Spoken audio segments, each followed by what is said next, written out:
Hello friends, welcome to my channel Sheetal's kitchen Gujarati. આજે આપણે બનાવવાના છીએ આખા વર્ષ માટે સંગ્રહ કરી શકાય તેવી ચોખાની સેવ। તો મિત્રો, આ ચોખાની સેવ આજે આપણે એ રીતે બનાવીશું કે એકદમ સરસ સોફ્ટ અને ફૂલેલી એવી બનશે અને આખું વર્ષ સ્ટોર કરશો તો પણ ખરાબ નહીં થાય અને તૂટશે પણ નહીં। તો મિત્રો, રેસીપી વિડીયો એન્ડ સુધી જરૂરથી જોજો અને જો મારી ચેનલ પર નવા આવ્યા હો તો ચેનલને સબસ્ક્રાઇબ જરૂરથી કરજો। આ ચોખાની સેવ છે તે નાના બાળકો હોય કે મોટા હોય બધાને ખૂબ જ ભાવતી હોય છે અને અત્યારે આ પરફેક્ટ ટાઈમ ચાલી રહ્યો છે, ન વધારે ઠંડી ન વધારે ગરમી, તો આ સમયમાં તમે બનાવશો તો સેવ છે તે પરફેક્ટ બનીને રેડી થશે। તો શરૂ કરીશું। અહીંયા હું સેવ બનાવવા માટે એક મોટા એલ્યુમિનિયમના તપેલામાં 3 તપેલી જેટલું પાણી એડ કરી રહી છું। આપણે જેટલો લોટ બાફવાનો હોય મિત્રો એનું 3 ગણું આપણે પાણી લેવાનું છે, તો તમે તમારા ઘરમાં રહેલું કોઈ પણ વાસણ સેટ કરી શકો છો। હવે અહીંયા મેં 3 તપેલી પાણી લીધું છે, તો એ હિસાબે હું 150 ગ્રામ જેટલા લીલા તીખા મરચાં લઈ રહી છું। તો આટલા મરચાંથી પરફેક્ટ એવી તીખાશ આવે છે। જો તમારે વધારે તીખું જોતું હોય તો તમે વધારે મરચાં એડ કરી શકો છો। 1 ચમચી જેટલો અજમો એડ કરીશું અને 2 ચમચી જેટલું આપણે જીરું એડ કરવાનું છે। બધું જ આપણે મિક્સરમાં પીસવાનું છે, કારણ કે સેવ બનાવવાની છે સંચામાં, એટલા માટે 2 ચમચી જેટલું મીઠું એડ કરીશું અને થોડું પાણી ઉમેરી પેસ્ટ બનાવી લઈશું।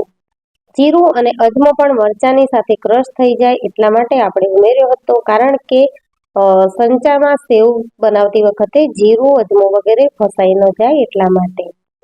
પાણી સારી રીતે ગરમ થઈ ગયું હતું તો આપણે જે મરચાંની, જીરું, અજમો, મીઠાની પેસ્ટ વાટી હતી તે ઉમેરી લીધી છે અને આ રીતે આપણે પાણીને લગભગ 7 થી 8 મિનિટ જેવું ઉકળવા દઈશું। સાથે જ 3 મોટી ચમચી જેટલા મેં સફેદ તલ ઉમેર્યા છે। આ તલ છે તે સેવ ખાતી વખતે ખૂબ જ સારી લાગે છે સેવ, અને ટેસ્ટમાં પણ થોડો વધારો થાય છે। આ રીતે તમે સરસ એવું પાણીને ઉકળવા દેશો તો સેવનો કલર છે તે ખૂબ સારો આવશે અને લોટ પણ તમારો પરફેક્ટ એવો બફાશે।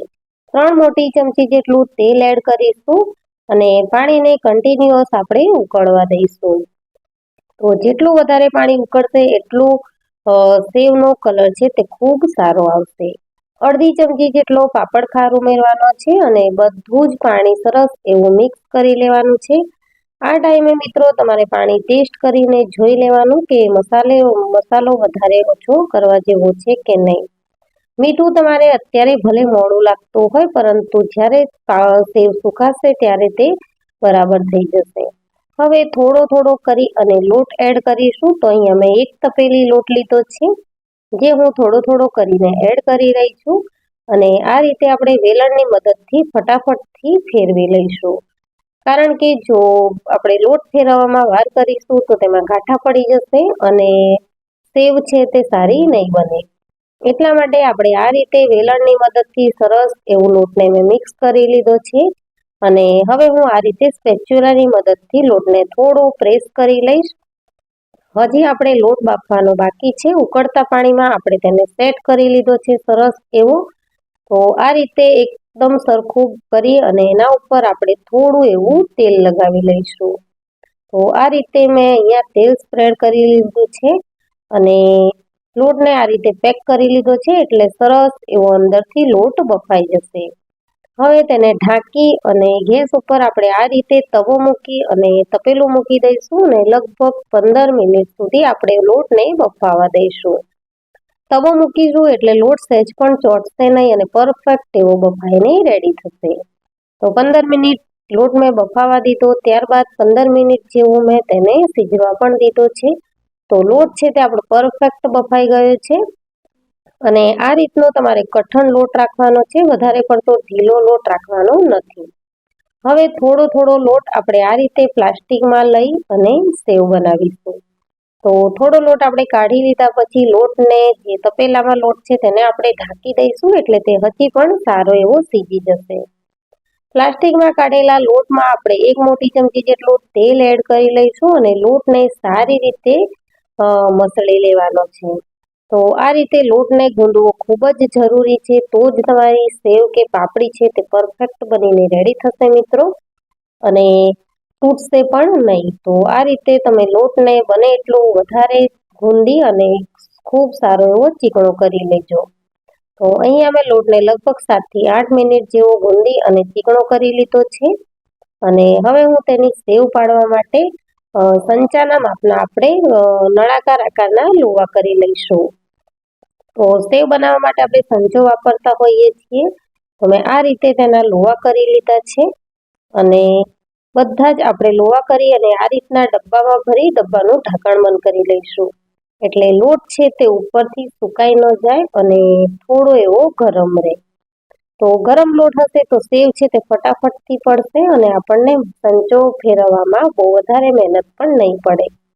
તો આ રીતનો મેં સંચો લઈ લીધો છે અને હવે સંચામાં આપણે અંદરની બાજુથી સારું એવું તેલ લગાવી લઈશું અને જે આપણે લોટ રેડી કર્યો છે તેના પર પણ થોડું એવું તેલ લગાવી લેવાનું છે અને સંચામાં લોટને પેક કરી અને જાળી આપણે જે મોટા કાણાવાળી છે તે જ લેવાની છે, કારણ કે જ્યારે સેવ સુકાશે ત્યારે તે ઓટોમેટિક પતલી થઈ જશે.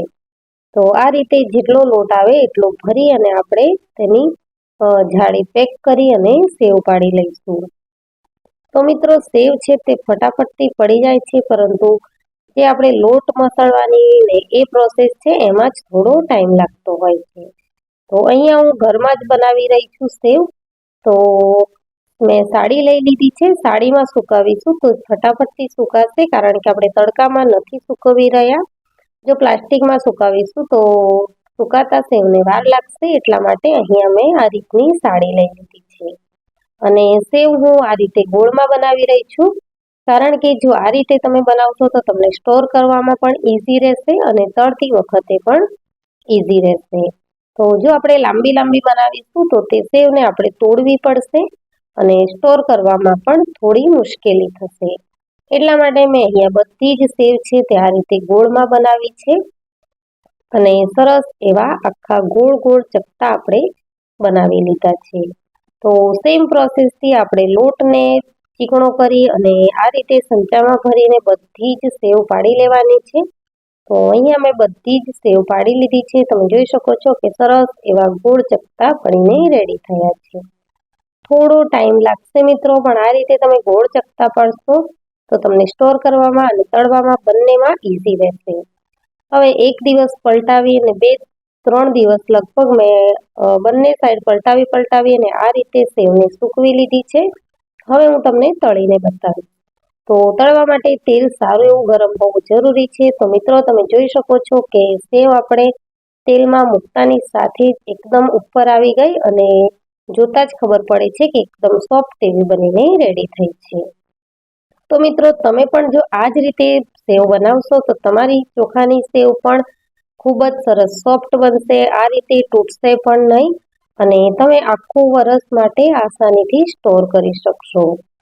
તો ચોખાની સેવની આ રેસીપી તમને કેવી લાગી મિત્રો, તે મને કમેન્ટ સેક્શનમાં જરૂરથી જણાવજો. અને જો રેસીપી વિડીયો ગમ્યો હોય તો વિડીયોને લાઈક જરૂરથી કરજો, તમારા ફ્રેન્ડ્સ અને ફેમિલીમાં શેર કરજો અને ચેનલને સબસ્ક્રાઈબ કરવાનું ન ભૂલશો. આ રીતે મેં બધી જ સેવ છે તે તળી લીધી છે. હવે હું તમને તોડીને બતાવીશ. તો તમે જોઈ શકો છો કે એકદમ કુરકુરી સોફ્ટ એવી આપણી ચોખાની સેવ છે તે બનીને રેડી છે. તો મિત્રો પરફેક્ટ એવો ટાઈમ છે આ ચોખાની સેવ બનાવવાનો. તો તમે પણ આ રેસીપી જરૂરથી ટ્રાય કરજો અને ચેનલને સબસ્ક્રાઈબ કરવાનું ન ભૂલશો. મારી ચેનલ પર મેં સુકવણીની બીજી રેસીપીઓ પણ મૂકેલી છે, તે જરૂરથી જોજો.